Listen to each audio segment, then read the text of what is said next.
A paz do Senhor, queridos. Nós vamos ler alguns versículos aqui do Salmo número 37, em nome de Jesus.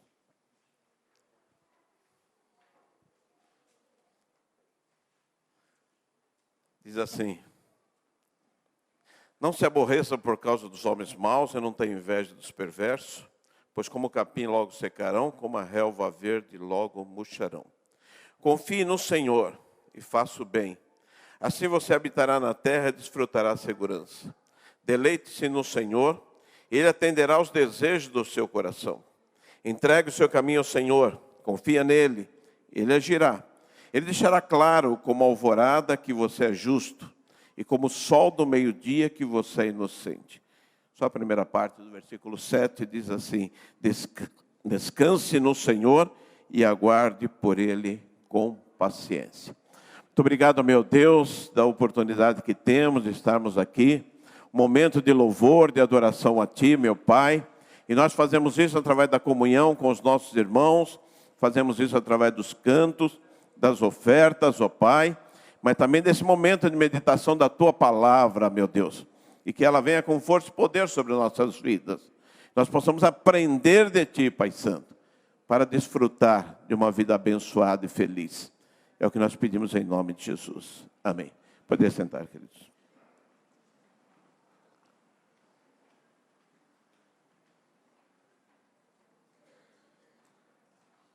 Queridos, vamos falar um pouquinho sobre princípios de uma vida vitoriosa. Lembrando sempre que a vida do cristão é uma vida abençoada, uma vida alegre, uma vida feliz. E há um tempo atrás eu anotei em um caderno alguns tópicos. Depois eu não sabia de onde eu tinha tirado aquilo, se era de algum livro, se era de alguma mensagem que eu tinha ouvido. E quando o pastor Lima nos convidou para a mensagem, eu pensei, vou preparar a mensagem aqui. Pedi, orei ao Senhor. E depois eu descobri que isso aqui está num dos livros que nós ministramos aqui para os casados para sempre. Ele dá os tópicos ali. E nós desenvolvemos uma mensagem ali, trazendo a preocupação de que o crente não pode andar de cabeça baixa, com ar de derrotado, mas ele tem tudo para viver uma vida abençoada, uma vida feliz, uma vida vitoriosa. Quando a gente fala dos princípios para uma vida vitoriosa, o princípio, a gente lembra que essa palavra está relacionada com o começo, com o início, né? Com a origem. Mas também, queridos, a palavra princípios, ela também é um conjunto de normas que mostra a nós um padrão de conduta, né? Os princípios mostram a nós alguns padrões que devem ser seguidos por nós, pela nossa instituição aqui. São normas fundamentais que regem o nosso pensamento, a nossa conduta. E eu quero destacar 4 princípios que, se bem observados, ele leva a uma vida, a uma existência vitoriosa. Isto é, uma vida abençoada, uma vida feliz, independente das circunstâncias. Para o crente, às vezes uma situação muito favorável, muito boa, ele está em paz.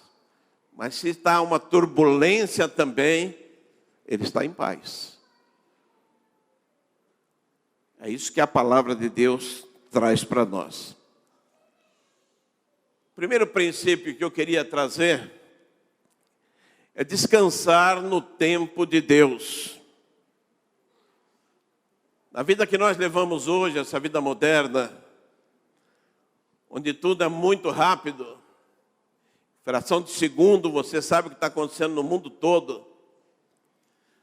Esses dias achei interessante, estava assistindo a um jornal e de repente ele parou para mostrar uma ponte lá na China que desabava. Muito em cima da hora, assim, do outro lado do mundo, você está recebendo informação. Você pode conversar com uma pessoa em qualquer lugar do mundo, numa rapidez tremenda. Nós estamos vivendo uma época da internet, da televisão, do telefone, que favorece a tudo isso. E a gente vai se acostumando com isso. E a gente quer que as coisas aconteçam assim num estalo de dedo. Aí vem um problema para nós, os crentes. Aquele que tem uma fé firmada em Jesus. Nós que nos acostumamos a buscar as bênçãos de Deus. Nós que nos acostumamos a querer essa bênção sobre as nossas vidas, a nossa família. Mas muitas das vezes, acostumado a essa rapidez toda, a gente não tem paciência para esperar em Deus.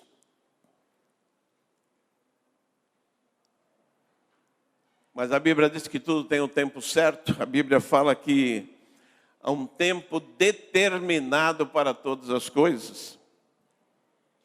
E a gente entende pela palavra de Deus que Deus sabe o momento de todas as coisas.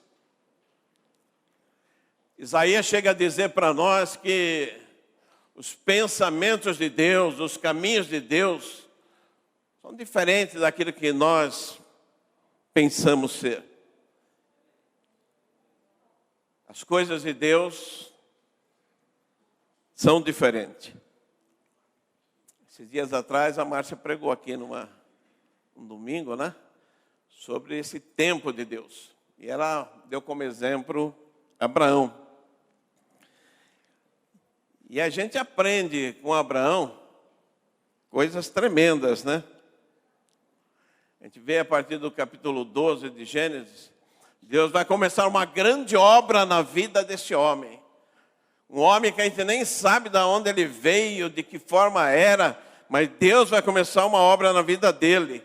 E começa dizendo para ele assim, queridos: olha, você tem que sair aí da terra onde você mora, do lugar onde você mora, do meio dos seus parentes, e eu vou levar você para um lugar bem distante. E aquele homem acreditou. E Deus fala para aquele homem assim: olha, eu vou fazer de você uma grande nação. Você vai ser uma bênção. E aquele homem acreditou. E Deus fala mais ainda. Deus fala assim: olha, eu vou abençoar aqueles que abençoarem você, mas eu vou amaldiçoar aqueles que amaldiçoarem você.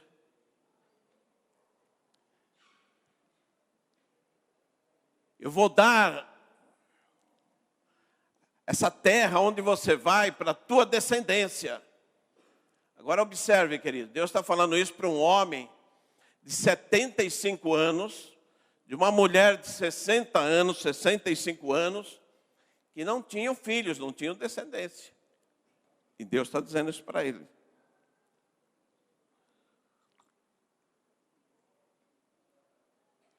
Sai da tua terra, da tua parentela, e vai para uma terra que eu vou te mostrar. E vou te abençoar lá. E você será uma bênção lá. E essa terra eu darei para a tua descendência. 25 anos depois, olha quanto tempo, queridos. Tem muita gente aqui que nem 25 anos tem. 25 anos depois, lá no capítulo 17, a gente vai ver ali vem uma promessa de que Deus daria um filho para ele. Ele já tinha um filho, mas não era o filho da promessa. Não era com a esposa dele. Mas ali Deus está prometendo: vou dar um filho a você com a sua esposa, Sara. Agora ele está com 100 anos. Ela está com 90 anos. Ele até questiona, né? A Bíblia diz que ele ri e diz: será que um homem de 100 anos pode gerar um filho ainda? Mas Deus faz essa promessa para eles.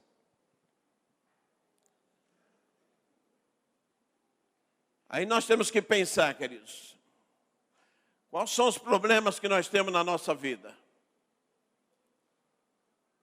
São problemas pequenos, são problemas grandes. Quando a gente percebe o que Deus faz na vida desse homem, eu entendo que não há uma situação difícil para o Senhor, para aquele Deus que eu sirvo, para aquele Deus que eu vim hoje aqui para louvar, adorar. Esse Deus é grande, queridos. Esse Deus é um Deus tremendo. A nossa vida, os nossos problemas, as nossas dificuldades, é muito pequeno para Ele. Não existe situação que Ele não possa resolver. O nosso Deus é um Deus soberano. Não há porta que o nosso Deus não possa abrir. Não há uma situação que Deus não possa resolver. Basta eu acreditar, basta eu crer, basta eu confiar, basta eu saber esperar o tempo de Deus. Deus quer isso, que eu aprenda a esperar nele, buscando e adorando a Ele todos os dias, todos os momentos. Que na escala de valores Deus seja o principal para mim, a pessoa mais importante para mim é Deus. Depois no capítulo 21 nós vamos ver ali que chega o tempo. Com 100 anos, 90 anos, Deus promete o filho, passa 9 meses, e Sara tem o filho. E o Senhor visitou Sara, como tinha dito, e fez o Senhor a Sara como tinha falado. E concebeu Sara e deu a Abraão um filho na sua velhice, ao tempo determinado. Deus tem um tempo determinado para todas as coisas. E num tempo determinado que Deus lhe tinha dito, nasce o filho de Abraão com Sara. Sara significa princesa, coisa bonita. Então, Abraão com a sua princesa ali, tem um filhinho ali. E o que nós precisamos, queridos? Primeiro princípio aqui, aprender a descansar no tempo de Deus. Entender que Deus trabalha em nosso favor, queridos. Que Deus não é um Deus que esqueceu de você, envolvido nos problemas, nas dificuldades. Deus esqueceu de você, não está lembrando, é muita gente. Não existe isso, queridos.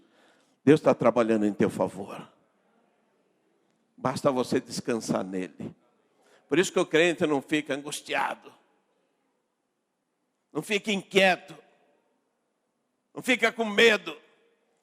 Ele sabe que o Deus dele está trabalhando em favor dele. Esse é o nosso Deus. Mas para aprender a descansar no tempo do Senhor, o Salmo 37, ele diz que primeiro nós temos que confiar no Senhor. Aprender a confiar, é um outro princípio, ter confiança em Deus. E quando a gente fala em confiança, e você busca na Bíblia, tem um exemplo de Gideão, que é uma história tremenda. Quando você lê a história de Gideão, é uma coisa assim, fora de série. Quando Josué morreu, Moisés, depois Josué morreu. O povo de Israel, que já estava na terra prometida, passou mais de 3 séculos, 300 anos, queridos. E não havia ali um rei. E diz a Bíblia que cada um fazia o que achava que era melhor. Cada um fazia o que achava que era reto. E durante esse tempo, aconteciam umas coisas interessantes. O povo obedecia a Deus por algum tempo. E depois se afastava de Deus. E quando ele se afastava de Deus, como alerta a eles, Deus permitia que o inimigo atacasse eles, subjugavam eles, oprimisse eles ali. Aí eles com medo, eles oravam, eles clamavam ao Senhor. E o Senhor levantava então um líder, um juiz, um libertador. E aí eles eram livres daqueles inimigos. Mas passava o tempo, voltava tudo novamente. Eles eram rebeldes, os inimigos vinham, oprimiam, eles oravam de novo, e Deus levantava outro juiz, outro libertador. E Gideão foi um desses juízes aí, o 5º juízes desse, que está ali no capítulo 6 e 7 do livro de Juízes. E da vida de Gideão a gente aprende muito aqui. A gente vai ver que no tempo de Gideão, preste atenção, queridos, vocês veem como a coisa era complicada aqui. Os medianitas eram os inimigos. E eles oprimiam Israel. E por 7 anos, o que eles faziam? Eles entravam na terra dos israelitas e eles roubavam as comidas, a plantação, aquela produção que eles conseguiam. Os medianitas roubavam aquilo ali. Roubavam também as ovelhas, os bois.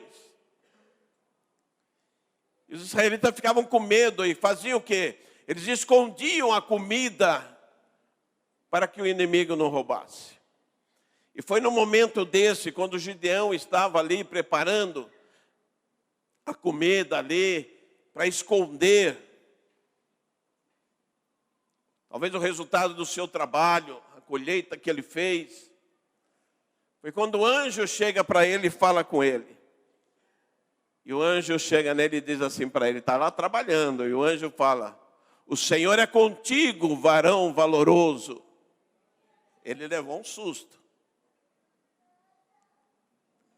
Homem valente. Aí Gideão diz assim para o Senhor, eu não sou homem valente. Eu sou uma pessoa simples. Eu sou de uma família muito simples. Eu sou de uma tribo muito simples. Quando a gente olha isso, queridos, a gente percebe que Gideão, ele não veio para a presença do Senhor como um valente. Mas Deus fez dele um homem valente. Só que é interessante, a força verdadeira do servo do Senhor, lá daquele tempo e de agora também, hoje aqui também, não vem de nós mesmos, querido. A nossa força vem do Senhor. É Deus que nos dá força.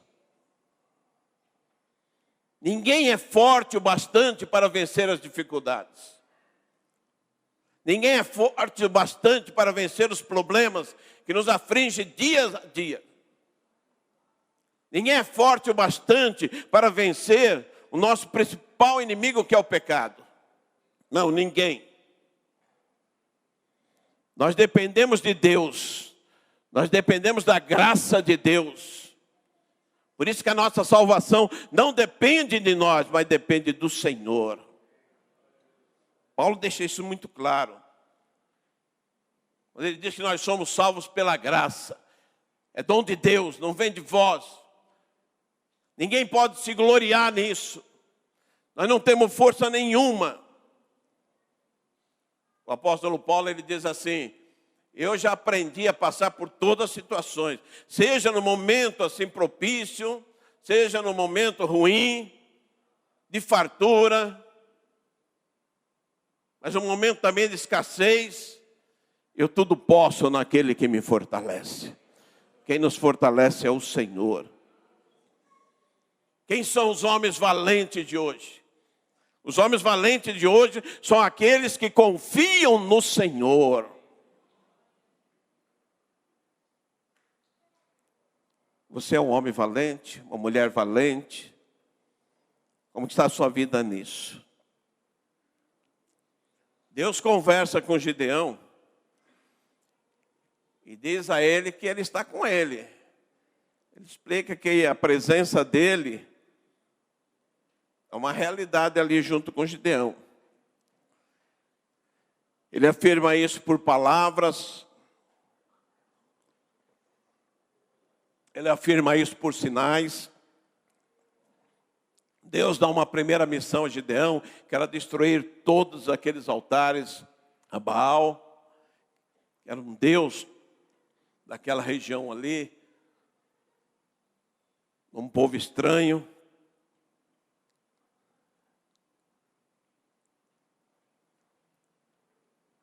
O anjo conversa com Gideão, manda ele preparar ali um altar, ele prepara um carneiro, ele prepara pães. O anjo manda ele botar em cima de uma pedra, o anjo toca assim, uma vara naquela pedra, e vem um fogo e consome aquilo ali. Isso não é normal. Gideão leva até um susto nisso. Depois Deus manda ele pegar um pedaço de lã e colocar lá no templo, lá fora, e fala para ele, olha, de manhã vai estar tudo seco, mas esse pedaço de lã aí vai estar molhadinho. E de manhã ele vai ver, o pedaço de lã está molhado, o resto está seco. Depois Deus fala, agora faz diferente, põe um pedaço de lã lá, agora vai acontecer diferente, vai estar tudo molhado e o pedaço de lã vai estar seco. E acontece assim. E ele vai para a missão dele.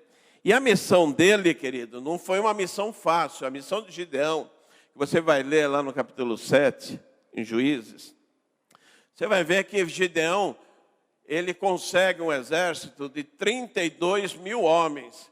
Mas os inimigos, os medianitas que estão ali, tem 135 mil, dá 4 por 1. Talvez nós, no lugar de Gideão, diríamos assim, ó, não dá, Senhor, não dá.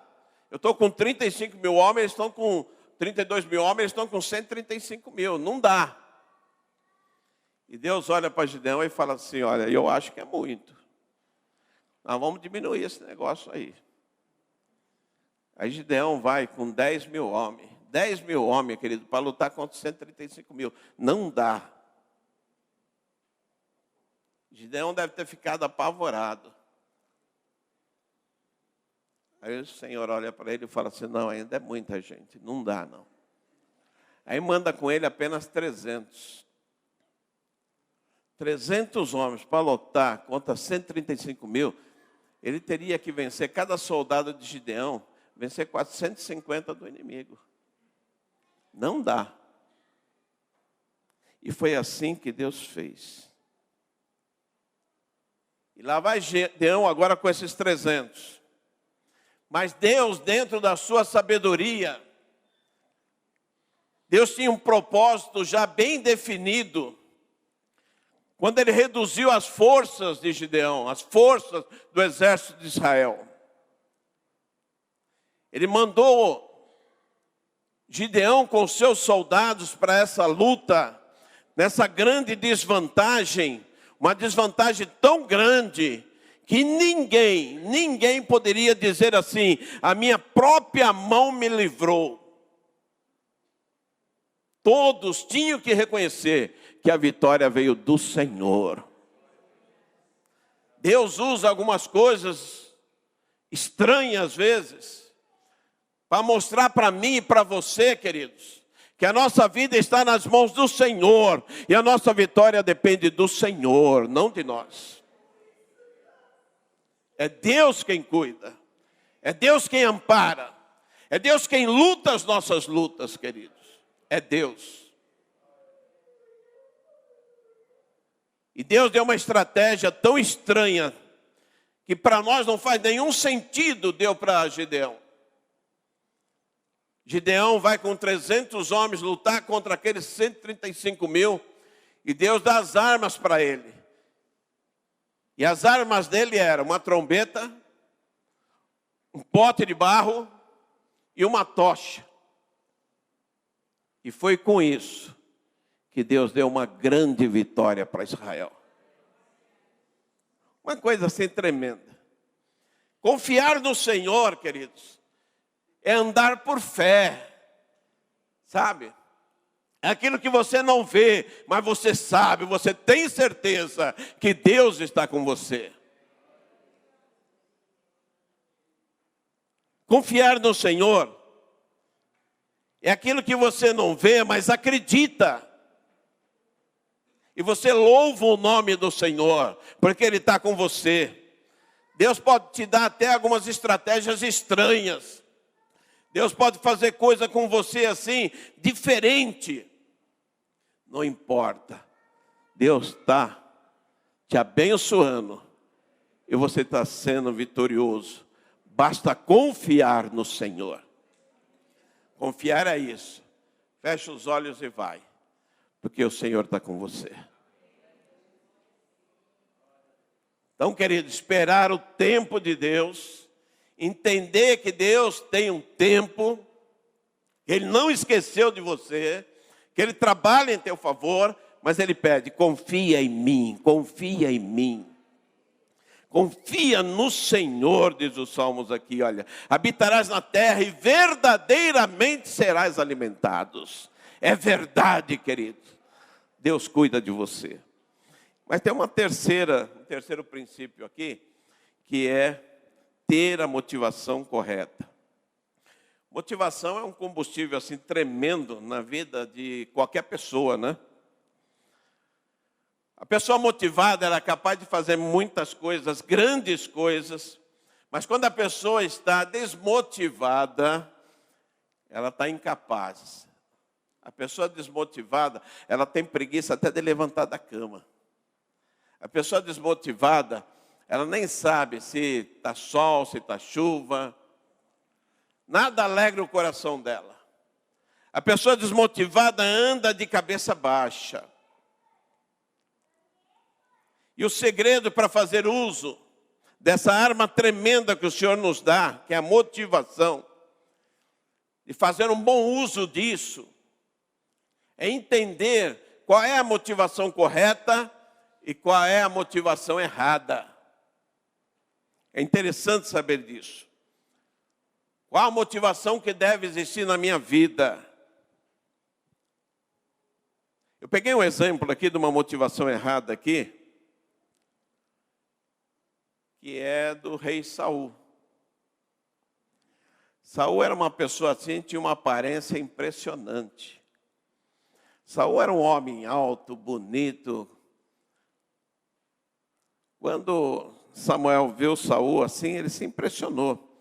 Tudo indicava que ele seria um rei perfeito. Mas o reinado de Saul, ele prova que Deus olha muito mais o coração do que essa aparência. E Saul teve um momento na vida dele que Deus deu uma ordem para ele. Existia um povo chamado os Amalequitas, que no tempo que eles estavam vindo do Egito, os Amalequitas, eles criaram uma emboscada para o povo de Israel. Era uma multidão muito grande, a gente não sabe, falavam em 600 mil homens, a gente não sabe, somando com as crianças, com os velhos, com as mulheres, capaz que dava aí mais de 2 milhões, 3 milhões de pessoas, caminhando no deserto, é muita gente. E muitos estavam cansados, e muitos velhos, e esses ficavam um pouco para trás. E os amalequitas foram lá e mataram aquelas pessoas. E Deus nunca esqueceu disso. E Deus vai usar Saul para se vingar. e pede para Saul, vai lá e mata tudo. Homens e animais. Mata tudo. E Saul vai e luta contra os amalequitas. E venceu os amalequitas. Só que Saul poupou a vida do rei e poupou também alguns animais, os melhores, do gado, das ovelhas. Samuel vem falar com Saul, e Samuel vem para dar uma bronca, porque era para matar tudo. Mas Saul corre na presença de Samuel, e ele fala assim, já executei as palavras do Senhor. Olha aqui, ele fala, eu executei. Mas Samuel fala, pô, mas eu estou ouvindo aqui um mugido de boi aí, eu estou ouvindo um balido de umas ovelhas aí. O que é isso? Aí Samuel fala assim, Saul fala para Samuel assim, olha a motivação. Nós poupamos esses animais para oferecer ao Senhor. Em outras palavras, nós queremos dar o melhor ao Senhor. Peguei o melhor boi, a melhor ovelha. Isso eu vou dar ao Senhor. Queridos, qual motivação maior do que oferecer o melhor ao Senhor? Qual seria a motivação melhor do que a de Saul? A obediência. Sabe, queridos, Samuel disse isso para ele, tem porventura o Senhor tanto prazer em holocausto e sacrifício, como em que se obedeça a palavra do Senhor? Obedecer é melhor do que sacrificar. E o atender aquilo que Deus pediu é melhor do que a gordura de carneiros. Quantas vezes nós queremos oferecer o melhor ao Senhor, mas como está a nossa vida, o nosso dia a dia, a nossa dedicação ao Senhor, lá na nossa casa, no nosso trabalho, pelos caminhos, como que está? Eu posso dar o melhor ao Senhor aqui, mas como que está a minha conversa, os meus pensamentos, aquilo que meus olhos veem, aquilo que meus ouvidos ouvem, aquilo que a minha boca fala?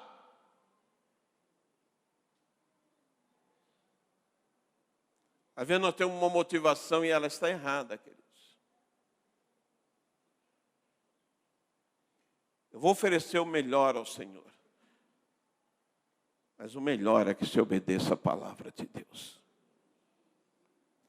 Agora tem uma motivação correta aqui. O exemplo que eu pego aqui é de Paulo. Paulo foi um homem estudado, preparado. Mas a vida dele era marcada pela humildade. Na carta dele, aos Filipenses, no capítulo 3, ele chega a dizer assim, ó, eu nem sei se eu já alcancei a bênção que Deus tem para mim. Eu nem sei se eu sou perfeito. Acho que eu não sou perfeito. Paulo se conhecia. Era um crente que sabia da vida dele, das limitações dele e da completa dependência de Deus. Esse homem sabia disso. Embora considerado por muitos como o maior dos profetas, ele se considera o menor. Ele está nessa luta ainda, imperfeito, pequeno diante de Deus. Paulo tinha uma coisa interessante, a vida dele era enraizada aqui, olha. Eu estou vivendo aqui, não estou em outro mundo, eu estou na terra, estou aqui. Ele sabia disso. Viver o presente. E ele fala, enquanto eu estou aqui, eu estou na terra, eu estou nesse presente aqui, uma coisa eu faço. Eu vou me esquecendo das coisas que para trás ficam. E prossigo para o alvo. Olha que coisa tremenda, queridos. Enquanto nós estamos aqui, queridos. Primeiro, não devemos ficar vivendo do passado. Não importa o que passou. Nem daquilo que foi bom, das glórias, nem daquilo que nos fez tanto bem, Mas também não posso viver das inglórias do passado, dos fracassos, das derrotas, das mágoas. Aquilo passou. Eu tenho que experimentar o melhor do Senhor hoje, queridos. Amém, queridos? Paulo diz assim: tudo aquilo que ele aprendeu, que ele fez, eu esqueço daquilo, prossigo para o alvo. Eu tenho um objetivo, eu tenho uma motivação. É fazer a vontade do Senhor. É estar dentro da vontade do Senhor. Para mim que eu possa alcançar aquele prêmio da soberana vocação de Deus. Eu quero chegar lá. Uma vida de perseverança em busca de um alvo. A gente fixa isso em Deus. Paulo fala: prossigo para o alvo, a fim de ganhar o prêmio do chamado celestial de Deus em Cristo Jesus. O que move os homens são os seus sonhos. Você trata seus alvos e vai atrás, seus ideais. Se eu não tenho alvo nenhum na vida, eu não saio do lugar. Não sei para onde eu vou. Se você não tem alvo nenhum na vida, queridos, você não tem nenhuma motivação. Tanto faz o rio correr para baixo ou para cima, para você do mesmo tamanho.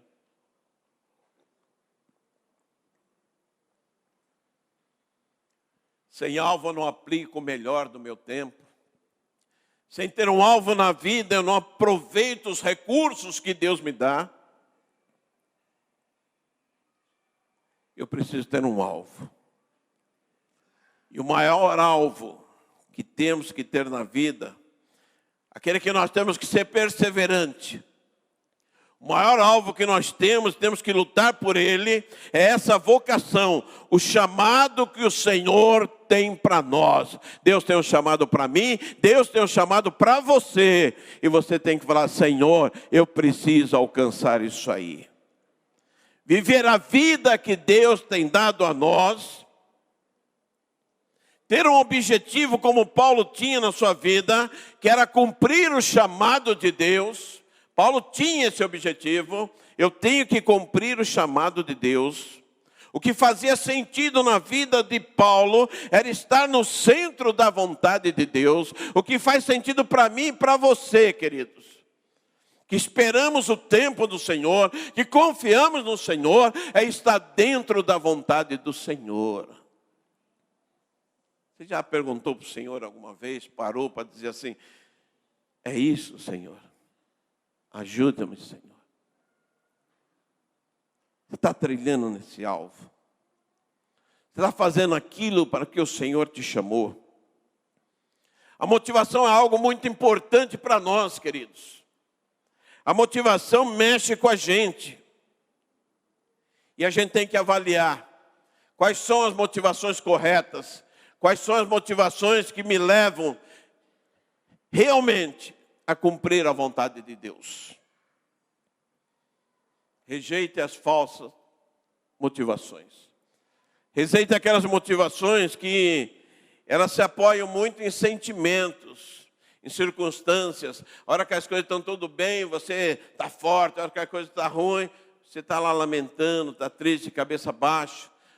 A hora que você está num fervor assim grande, você glorifica a Deus, você dá sua vida por Deus. Quando você sai da igreja, você já não sabe se você vai fazer isso. Então não é essa a motivação. Mas se apegue na palavra de Deus. Busque o que Deus tem para você. Se entenda como filho do Deus Altíssimo. Você é especial, você é dele, você está nas mãos dele. Pense nas promessas dele. Daquilo que Jesus prometeu te dar. Pense naquilo que ele tem preparado para você. Isaías fala assim, tem um texto de Isaías que fala para a gente olhar para Deus, olhar para Jesus. E diz que quando nós olhamos para ele, nós alcançamos paz. No meio da dificuldade, no meio dos problemas, no meio da dor, você olha para Jesus e você tem um descanso. Que gostoso. Conhecer o tempo de Deus, confiar no Senhor, ter uma motivação correta e, por último, viver para servir. Você sabia que servir é um privilégio grande, queridos?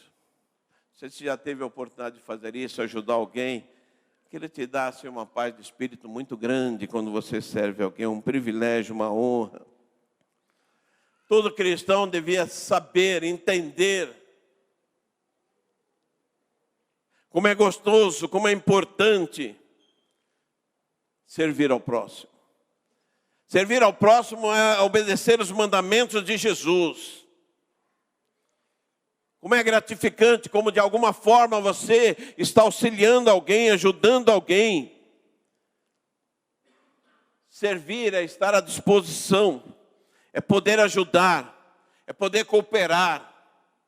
A gente sempre diz assim, entra na igreja aqui por aquela porta, com a intenção de louvar ao Senhor, de adorar ao Senhor. Mas entra também com uma atenção, tem gente precisando de você aqui dentro. Tem gente que precisa só de um olhar teu. Tem gente que está aqui dentro, que se você olhar e observar, ele está precisando de um ombro para chorar. Tem gente aqui dentro que está solitário. Tem gente aqui dentro que está sofrendo os problemas da semana, está forçando um sorriso aqui, mas se você chegar nele, Deus te mostra, você vai abraçar, você vai beijar, você vai dar a sua mão para ele. E ele vai sair daqui animado, reforçado, alegre, feliz. Isso é servir. Senhor, me ajuda, Senhor, eu quero te louvar, te adorar, mas eu quero também servir alguém. Orar com alguém. Que gostoso você pegar alguém aqui, vai ali no cantinho, aqui, fala assim, eu vou orar por você. Não precisa contar a história, não precisa falar nada, só coloca a tua mão e ore. Quanto bem você fez para essa pessoa, queridos. A gente olha para Jesus. Jesus deixou isso muito claro, ele veio para servir. Jesus serviu, Filho de Deus. Ele fala, eu não vim para ser servido, mas eu vim para servir. Ele veio para ensinar. Servir é uma decisão pessoal, é você que vai decidir isso, é uma entrega. Será que eu estou sendo bênção na vida de alguém? Se você é um servo de Deus, um crente em Cristo Jesus, o fruto da sua crença, o resultado da sua crença é abençoar alguém. Falar de Jesus para alguém, abraçar alguém, ajudar alguém.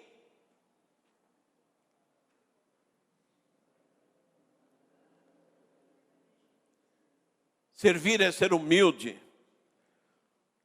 e reconhecer que alguém precisa de você. Alguém precisa de você. Servir é olhar em volta, olhar nos olhos das pessoas, sorrir para as pessoas. E você vai perceber alguém chorando. Você vai perceber alguém necessitando dos seus cuidados, do seu abraço, da sua palavra. Você tem palavra. Você tem palavra. Pedro dizia assim para Jesus, só tu tem palavras de vida eterna. Ela está aqui, queridos. Deus te usa para ela. Você não pode guardar isso só para você. A Bíblia diz que Jesus se esvaziou Ele mesmo. Tomou a forma de servo, semelhante aos homens. Achado na forma de homem, se humilhou a si mesmo. Foi obediente até a morte. E aquela morte terrível, aquela morte na cruz. Isso é uma verdade. É dolorido, mas é maravilhoso. Jesus abriu mão da sua divindade para servir.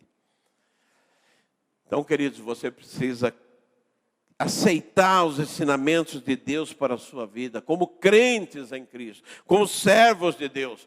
Mas não somente aceitar, mas é necessário que ponha em prática os ensinamentos de Jesus. O desejo do nosso Pai é que sigamos o exemplo dele, o exemplo de Jesus. Viver para servir. Eu quero terminar aqui essa mensagem, princípios de uma vida vitoriosa, uma vida abençoada, uma vida feliz, uma vida de paz, dizendo a vocês, querida, primeira coisa, reconheça Deus. Deus é o maior, Deus é o melhor, reconheça Deus assim. Deus é o Todo-Poderoso que provê para nós todas as nossas necessidades. Ele nos protege. Esse é Deus, o Deus que nós servimos. Reconheça Deus, que Deus é fiel. E Ele está pensando em você, Ele está cuidando de você. Ele trabalha em teu favor. Esse é Deus. Confie nele. Confie na palavra dEle. Confie nas promessas dEle. Abrace isso. Sabe, queridos, deve haver dentro de nós, de cada um de nós aqui, um desejo muito grande, assim. É o desejo de Deus, sabe? Desejar Deus, desejar conhecer Deus, desejar, assim, estar junto com Deus. Um desejo que deve haver dentro de nós é caminhar com Deus. Todos os dias. Nós vamos sair daqui a pouquinho daqui, nós vamos para as nossas casas, vem aí o domingo, a segunda, a terça, mas nós estamos caminhando com Deus. Caminhar com Deus. Nós devemos desejar Deus de todo o nosso coração. Não há motivação melhor do que essa. O Salmo 37, ele fala, confia no Senhor. Olha que coisa bonita. Faça o bem. Assim você habitará na terra e vai desfrutar segurança. Deleita-te no Senhor, tenha prazer nele, no Senhor. Pense nele, busca ele. Ele atenderá aos desejos do seu coração. É o que diz a palavra de Deus. Entregue o teu caminho ao Senhor. Pegue a tua vida e coloca nas mãos do Senhor. Confia nele. Ele agirá em teu favor, diz a palavra de Deus. Descansa no Senhor. E aguarde por ele com paciência. E só para encerrar aqui no verso 37, do capítulo 37, encontrei uma palavra aqui que eu achei fantástica. Isso aqui, olha. Ele diz assim para nós, queridos. Considere o íntegro. Considere, pensa. Vê alguém, um íntegro assim, pensa nele. Considere ele. Observe o justo. Diz aqui.